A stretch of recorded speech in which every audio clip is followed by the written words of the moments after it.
Amis, entends-tu le cri noir des corbeaux sur nos plaines? Amis, entends-tu les cris sourds du pays qu'on enchaîne? Oh, et partisans, ouvriers et paysans, à vos armes. Interdiction d'aller au cinéma, interdiction d'aller au théâtre, interdiction d'avoir un poste de radio, interdiction d'avoir un vélo,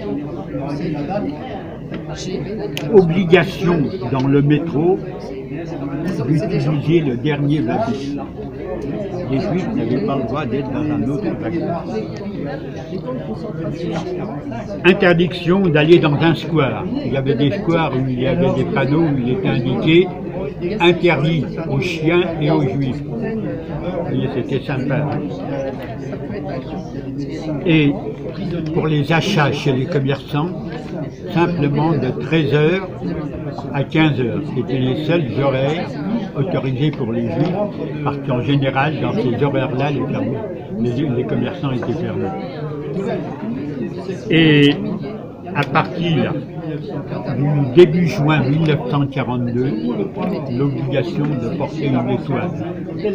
Sur tous ces vêtements, il fallait qu'on ait une étoile à 6 branches sur lequel il y avait marqué « Juif ». Et puis bon, je peux vous en citer encore comme ça longtemps.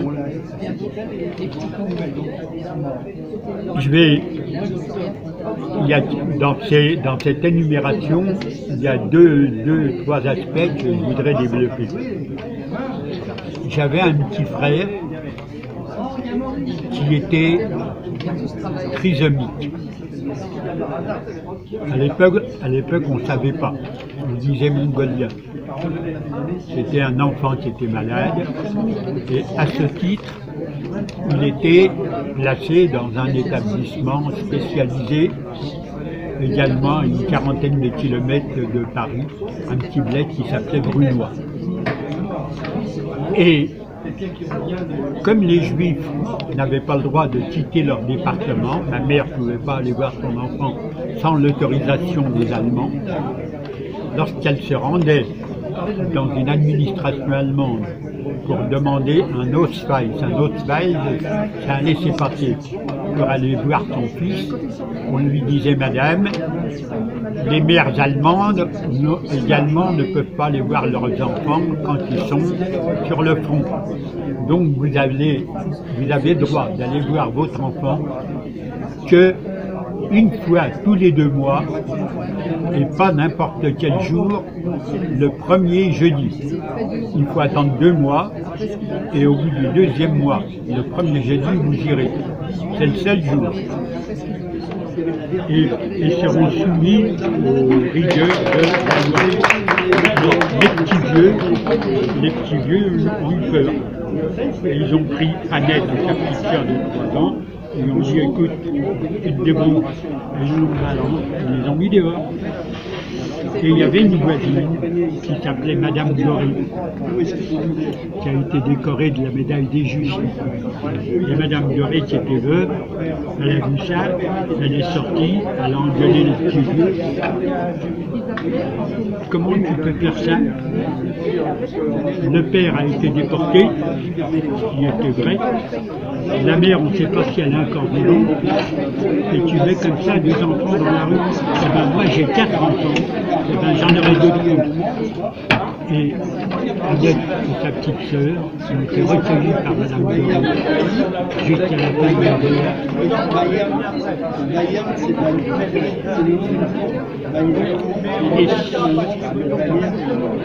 Et cette famille Doré, c'est devenu une extension de la famille jusqu'à ce jour.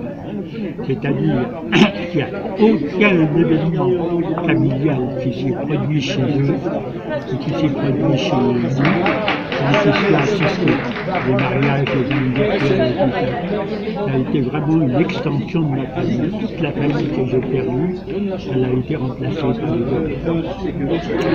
Ça c'est... Tu espionnes. Et alors donc Annette,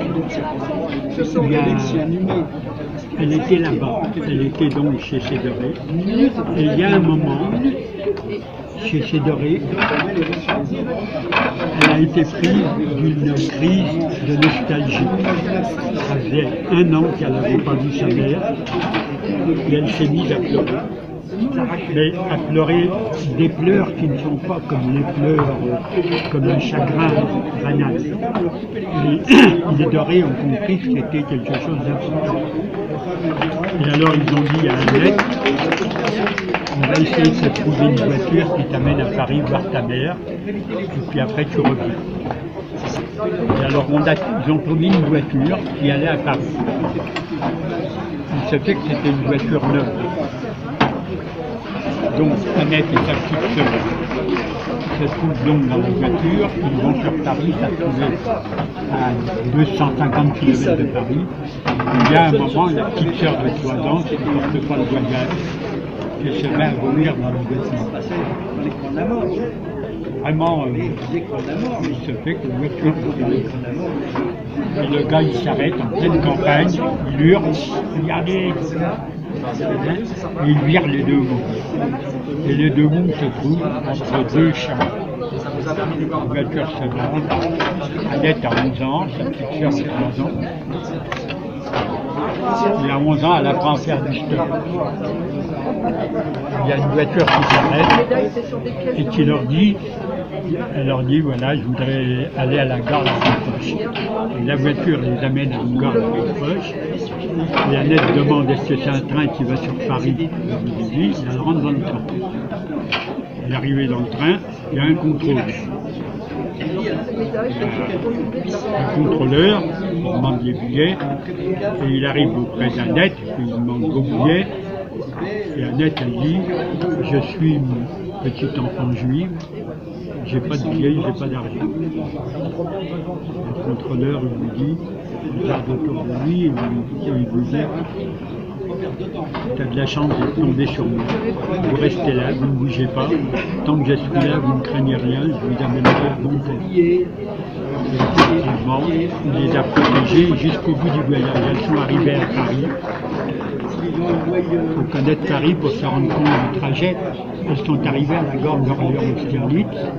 Il faut aller juste dans le 20e rue Viens-la-Croix. Avec une petite montre de 3 ans, c'est une trotte de 6 km. Et alors donc elles ont revu leur mère, ça a été un moment fabuleux. Et leur mère dit à Annette, tu sais, tes petites copines qui habitaient en face, tes petites copines d'école, les parents ont été déportés. Et elles ont été placées à l'orphelinat de la rue Lamblardy. La rue Lamblardy, c'est une rue qui est dans le 12e, pas loin de d'ici d'ailleurs. Et Annette, elle dit, mes petites copines, elles sont dans un orphelinat, moi je vais aller les voir tout de suite.